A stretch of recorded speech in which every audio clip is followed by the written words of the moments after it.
Good morning and welcome back to the Urban Preparedness Channel. I am your host, the Urban Cockroach. Now, for those of you that have been watching my channel for a little while or following us on our other social media platforms, you saw this coming. Today, we are making some daytime signaling devices.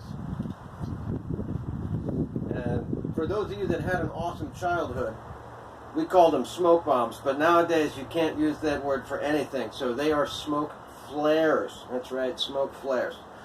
So, in order to make your smoke flares, you're going to need a couple of random household ingredients. The biggest one is stump remover. Now, for our stump remover, we're using Spectracide, just because it has the purest form of potassium nitrate that you can buy at a grocery store, without having to go on a chemistry website and ordering it online, because you all know how I feel about ordering things online. Now, we're going to use our Spectracide stump remover, aka potassium nitrate, regular household table sugar, some twine, a little bit of black powder. We actually used it to make a fuse that you see dangling here. Well, you'll see here in a second. And that's it. So I hope you enjoy the show. This is going to be fun.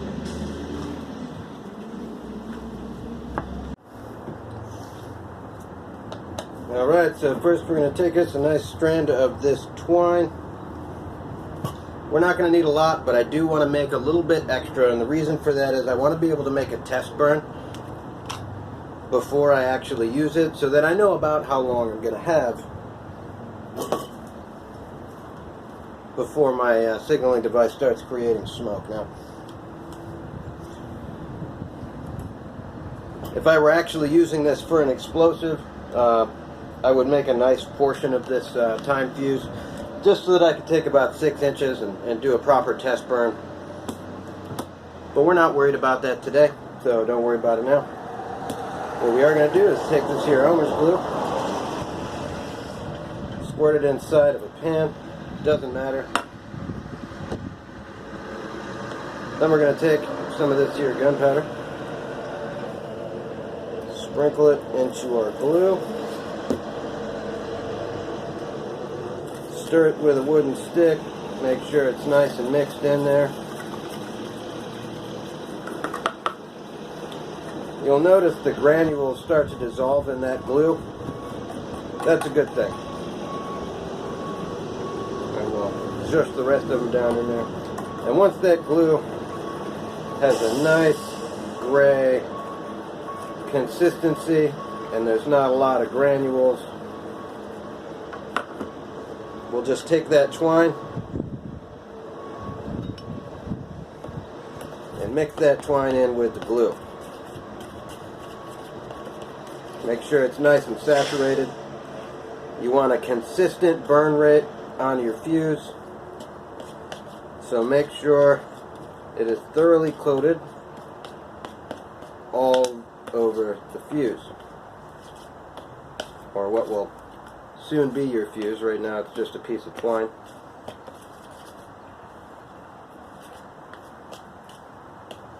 And when you're done, it'll look something like this. Then you just want to take that twine and stretch it out nice and smooth. Take your finger, wipe off some of that excess.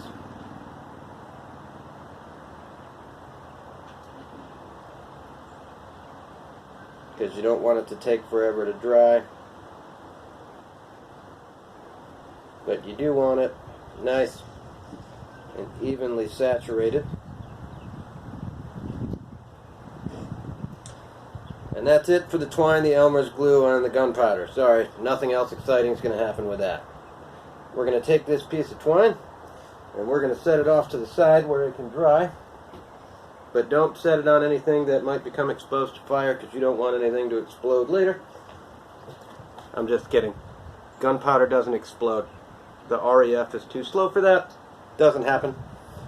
It's got to be compressed, and then you got to add some other catalyst to it, like aluminum powder or fun things like that. We'll get into that some other time.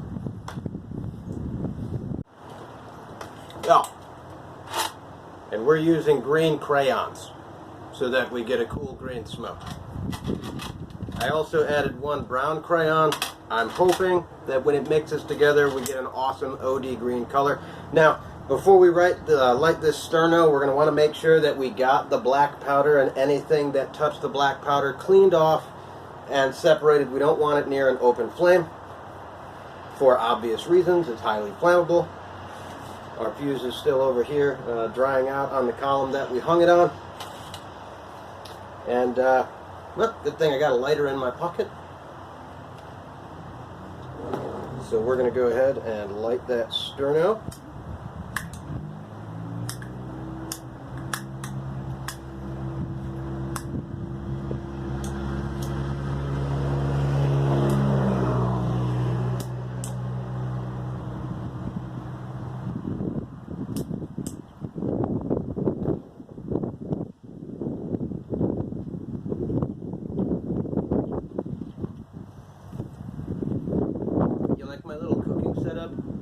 Awesome.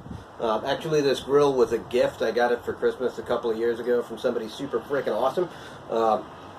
And I'm sure he's been dying to see it come up in a video. So here it is. I'm using it to make smoke flares. So the first thing we're going to do is melt these crayons. It won't take long. It might take a little bit more time because it's pretty windy outside. So we're losing a little bit of our heat.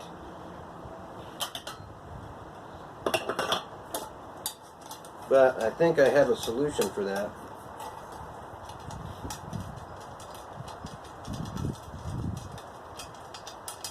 We're going to use the rest of this here mess kit to elevate our sterno stove a little closer to the pan.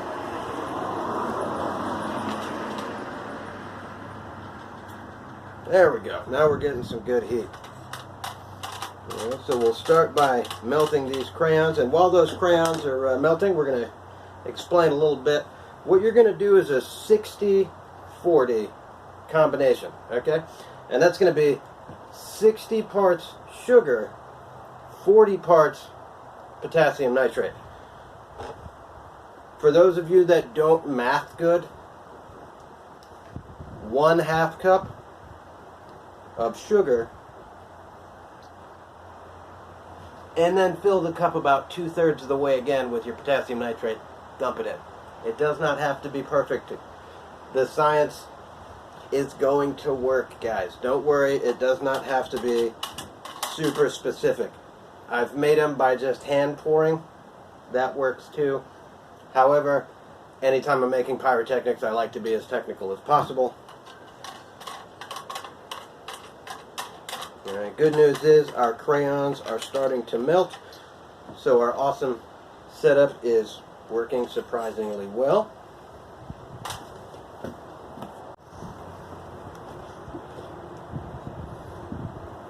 Alright, you might notice right now that all of a sudden I have a whole bunch of first aid kits surrounding my little stove here.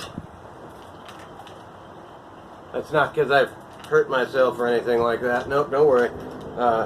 But I'm using a sterno stove outside in a well-ventilated area because I am about to be cooking some chemicals and things in this concoction.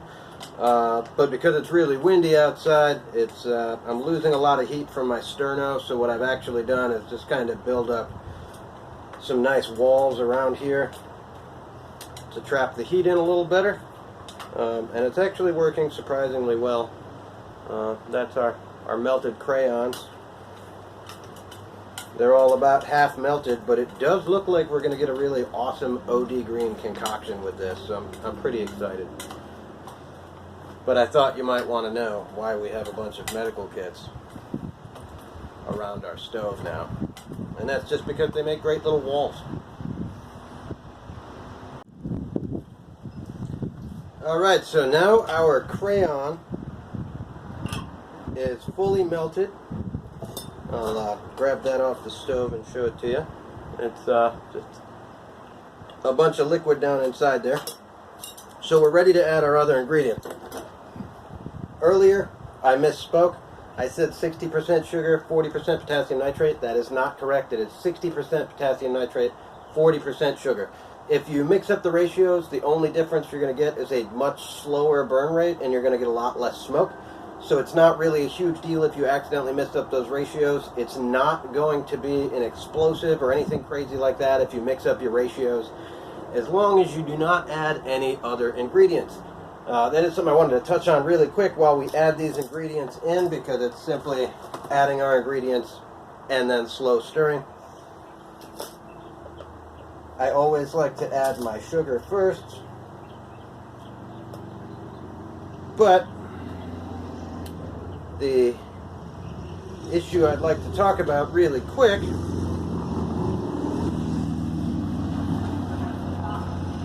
is adding other things. Some people like to experiment by adding different accelerants to their mixture, and some good accelerants are like table salt, because they're oxidizers. They pull more oxygen into the heat. What you want to make sure you're very careful of: one, you know what you're doing, and two, you don't add any metals to your substance if you do not know what you're doing. Because what we're making right now is simply a smoke flare. But if I was to add, say, aluminum powder to this mixture, we would accidentally be making something like poor man's dynamite. So no, don't message me or drop comments below asking me about ratios. I'm not going to tell you, because there is simply no reason under the sun why you would need to make, colorful dynamite, for instance. So I'm just not going to tell you, and to save you the time, don't ask. But if you're going to add accelerants, you can use things like wood powder, things like that, and that's fine. But you're going to notice a really slow burn rate.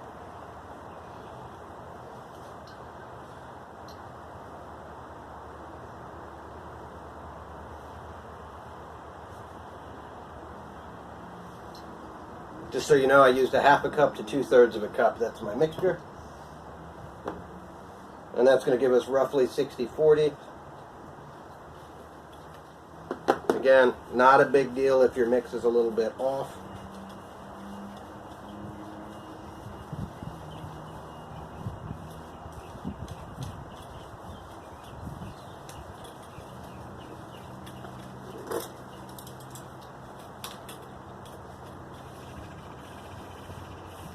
And you just want to mix it until you get a nice, consistent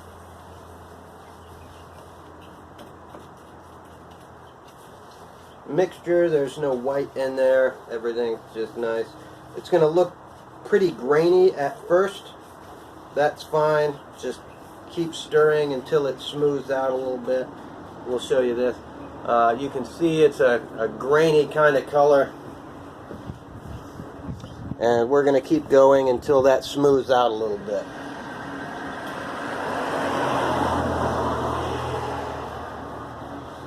What you don't want to do is leave it on the heat if it starts to smoke. If it starts to smoke, that means it's starting to burn. You want to take that off the heat, because it will continue to burn through, and, well, then you just turned your pot into a smoke bomb. And that's not what we're trying to do here today. So make sure when you're stirring, you're scraping the sides. A big mistake that a lot of people make is just stirring the bottom. And what that allows is the stuff that sticks on the side of the can to dry out first. And when that happens, it can catch while it's still in the pan, starting that smoke series that we were talking about a second ago.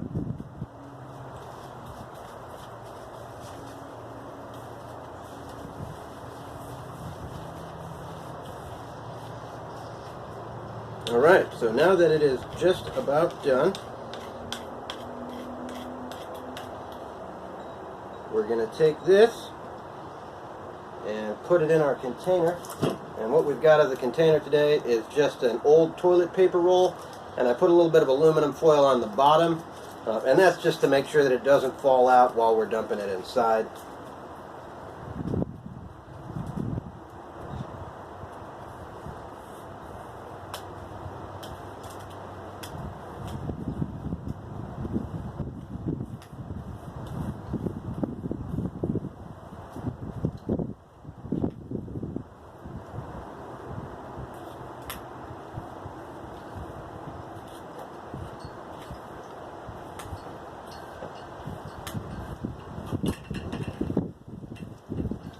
Sorry about the sound of wind in this video. I did have to do this outside, and it's pretty windy today, so you could probably hear that wind blowing the whole time.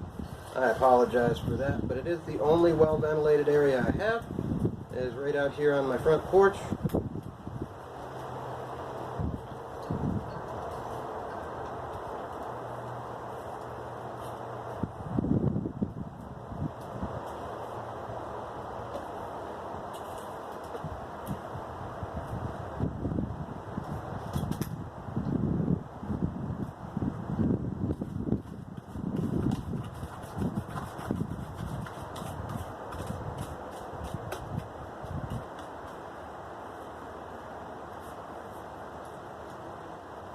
I'm making a huge mess because I didn't make a funnel for this. I probably should have.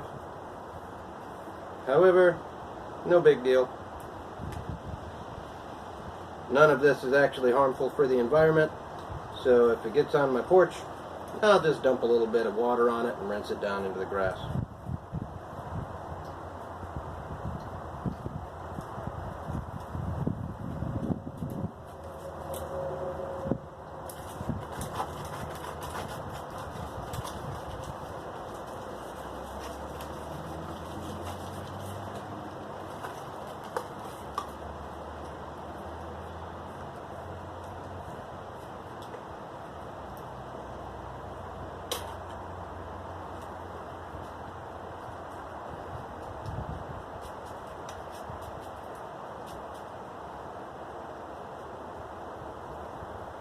Alright, once you got it down inside there, you're just going to push a hole through that so that you can feed your fuse. And I tie a little knot in the end of my fuse so that I can stuff it down in there with my tamping stick without having any issues.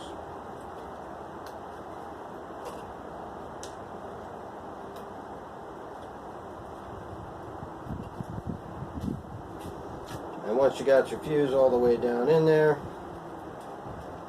you just tamp it down around the fuse.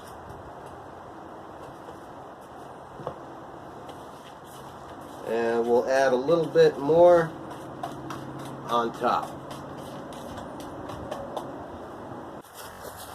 All right, so let's test her out.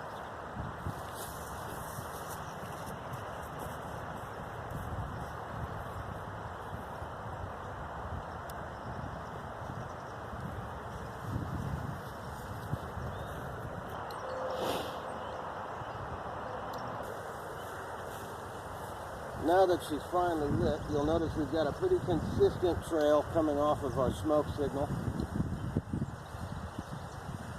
We should get 2 to 3 minutes of solid burn.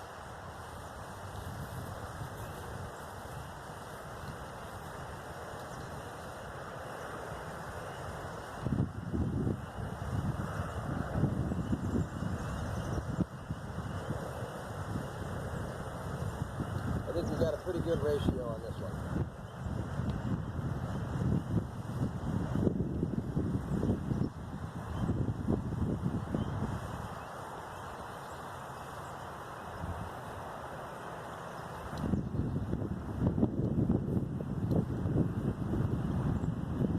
As you can tell, based on the amount of flame that we have coming off of our signaling device, you absolutely do not want to use this inside of an enclosed area, but it works absolutely fantastic. And another important thing to take into consideration is your packaging. You do not want to use a packaging that's going to contain pressure. It could rupture when the flame expands. But she's burning pretty consistently now.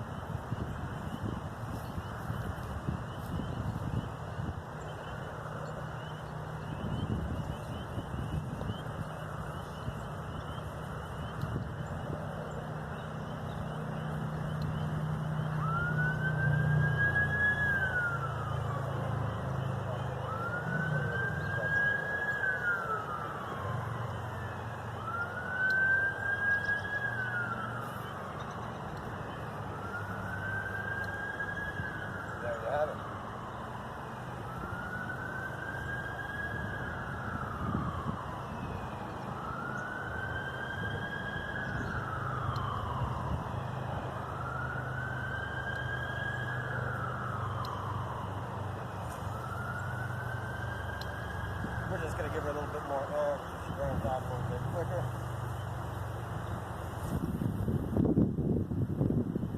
Keep her around the pan. We don't want to force the wrap.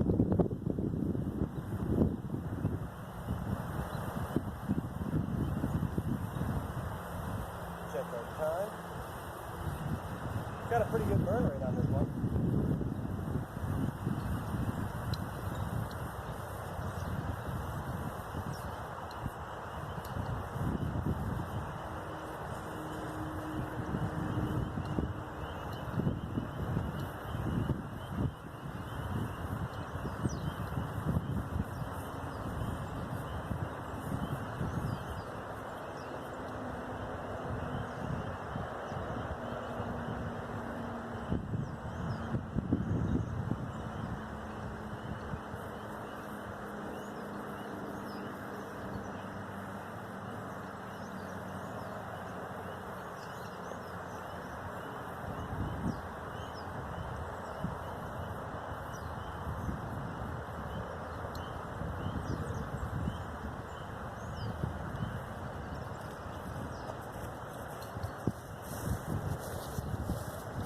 And that's about what you're left with when it's all done burning.